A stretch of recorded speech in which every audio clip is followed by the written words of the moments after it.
多謝代理主席女士。我今日提出修正案嘅目的，就係希望政府喺落實執行呢個粵港合作框架架構嘅時候，做好3方面嘅配合。第一就係配合人才培訓；第二就係要積極推動呢個科技創新；第三就係配合香港發展高端嘅產業。因為我深信呢，做好呢3樣嘢呢，絕對可以幫香港未來經濟增長呢提供更多嘅動力。第一喺人才培訓方面，其實喺粵港合作，香港有啲咩條件，有啲咩優勢？咁我諗我哋大家都會認同，知識型人才絕對係未來一個城市一個區域發展最重要嘅資產。而香港究竟有冇培育呢啲人才嘅機制呢？無可置疑，香港過往幾十年裏邊投資喺教學，特別大學嘅資源，絕對比喺我哋珠三角其他嘅城市有一定嘅長嘅歷史同埋優勢。所以香港嘅大學擁有一流嘅教師咧，而科技嘅研究同埋學術論文呢，亦都係世界領先嘅地位。咁究竟香港嘅人才培訓啲優勢點樣可以同粵港合作領域裏邊呢能夠更加加深同埋做得好？咁其實粵港領域喺人才培訓方面呢，咁多所嘅大學呢裏邊呢，過往已經做咗唔少嘅嘅動作。譬如大學紛紛呢話發展喺內地裏邊呢開設分校或者一啲合作嘅科研機構，而其中呢有啲其中呢香港嘅好多嘅大學呢，亦都得到國內將香港變成將香港嘅實驗室咧變成國家嘅重點實驗室，而香港好多研究生呢，亦來自內地。咁啊，種種即係效果，種種即係事實裏邊睇見呢，粵港嘅人才培訓方面呢，我哋做咗唔少嘢。咁但係喺做就做咗好多啦。咁究竟政府喺方面有冇做過啲研究去支撐住做呢啲嘢？究竟係對香港有利冇利，定係點樣做會更加有利呢？咁我期望真係如果而家香港更加會將我哋嘅教育輻射到變成一個區域嘅教育中心嘅時候，我希望香港能夠特區政府能夠喺呢方面做多啲研究，究竟點樣做先能夠攞到最大嘅優勢？特別而即係最近我哋一路睇見香港教育嘅品牌出口珠三角呢，其實真係對我哋即係科技界或者工業界呢有唔少嘅好處，特別係會吸納咗更多嘅學生，特別係對科研有興趣嘅學生。以前呢，佢哋即係或者過往10年、20年啦，因為香港嘅即係讀科研工程嘅出路呢比較細。咁但係現在又唔同啦，我哋睇見呢，而家更多嘅本地大學喺國內有呢個科研機構，係唔係會能夠帶動更多嘅學生有興趣入翻呢個工商科呢？而點樣去配合呢啲嘅即係學校裏邊嘅實習課程，令到呢啲入讀本地嘅大學嘅工科生學生能夠取得更多嘅國內嘅實習機會，以至佢哋日後裏邊可以喺區域裏邊咧發揮佢哋嘅即係嘅事業咧。呢個呢，我覺得絕對係政府應該係擺資源同埋做研究。第二點，我就係希望政府喺落實推動呢個創新科技方面呢做多啲嘢。咁啊，要落實推動創新科技呢，其實絕對唔係香港嘅強項，因為香港嘅官員呢，大部分都覺得話過往嘅創新科技呢，基本上由業界自我嘅去即係市場調節。咁但係呢，廣東省又唔係咁做。咁啊，為咗要更加了解廣東省呢，我上個禮拜5呢上咗廣東，咁就同有關嘅官員，特別係即係廣東省嘅經濟同埋信息化委員會嘅官員呢見過面。咁佢一講呢，佢就話未來5年呢，成個廣東省要做啲咩嘢呢，都有晒藍圖。咁啊喺度咧讀一讀佢哋話有5個重點。咁啊包括咧佢有5樣嘢做。第一咧要鞏固即係個信息傳輸服務業，即係好似佢有嗰啲 QQ 啊嗰啲嘅阿里巴巴嗰啲咁樣網絡上面嘅事業咧，佢覺得係好重點。第二，佢哋好睇重呢個集成電路嘅設計。第三咧，去提升呢個網絡增值服務、信息技術服務，好似喺動漫啊、網絡業嘅遊戲。第四，佢哋要繼續發展軟件業。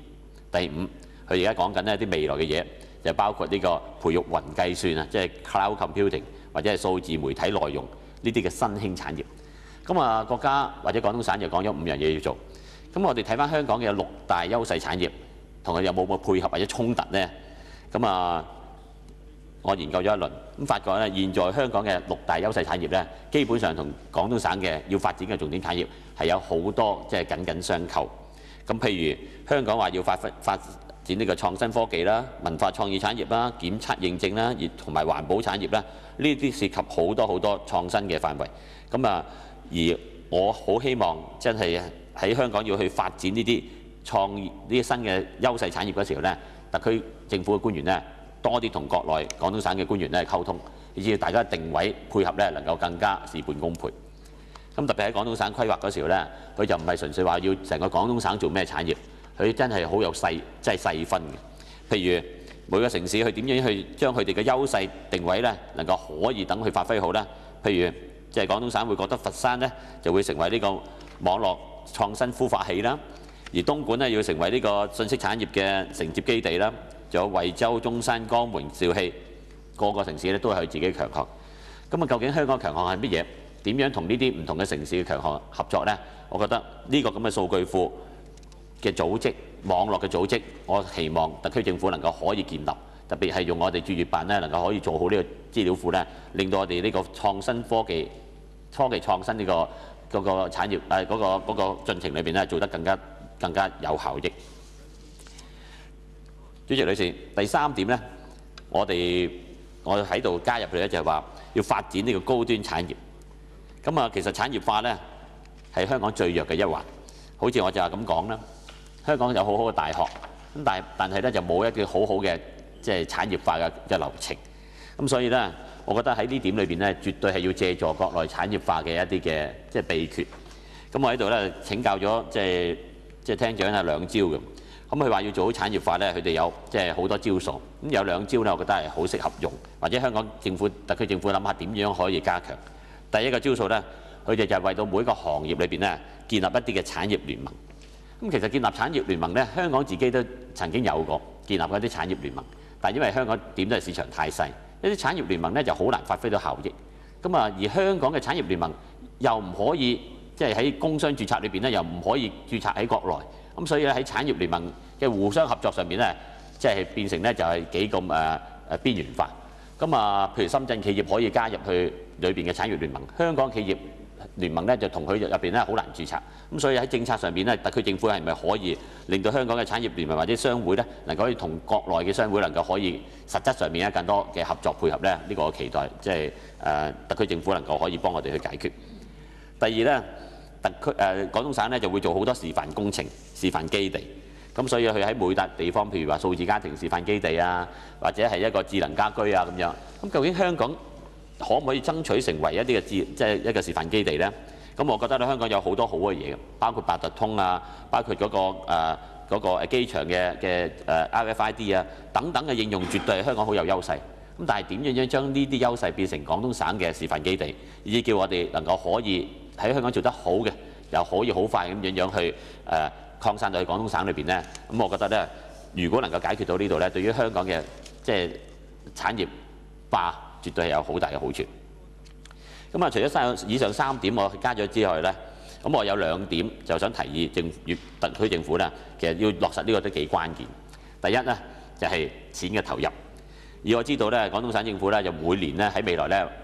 喺12.5計劃裏邊呢，每年會擺100億，每年會擺5年裏邊擺100億新嘅投入，每年20億呢，做以上嘅呢啲咁嘅新嘅產業嘅投入。至於香港嘅6大優勢產業，政府有幾多承擔呢？幾多新嘅承擔呢？我仍然呢就係即係未睇得到。我好希望呢，即係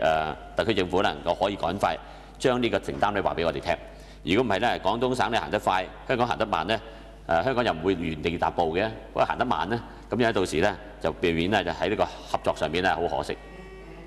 最後一點，我就係希望呢喺政府傾緊呢個粵港合作裏邊呢，分工架構上面呢更加清晰。因為我喺即係同省嘅官員傾嗰時呢，原來佢哋每一條呢都話呢個係邊個廳長、邊個處長去跟嘅。至於香港方面呢，有邊個人去跟呢？好似喺網上邊啦，我仲未揾到啲消息。唔知係咪即係全部都係我哋嘅林局長跟晒呢？定係分咗工呢？我哋唔知嘅呢。我希望呢分工上面呢能夠清晰，以至我哋業界嘅朋友呢能夠知道邊一條呢係邊個局長跟邊個官員跟嘅時候呢，我哋可以適當咁同佢反映。因為我好相信呢高透明度能夠可以增加呢個效益，亦都令到我哋嘅市民呢可以喺個粵港合作嘅參與出謀獻策裏邊呢有一份。期望呢政府能夠可以一陣呢有回應。主席，本人謹此陳辭。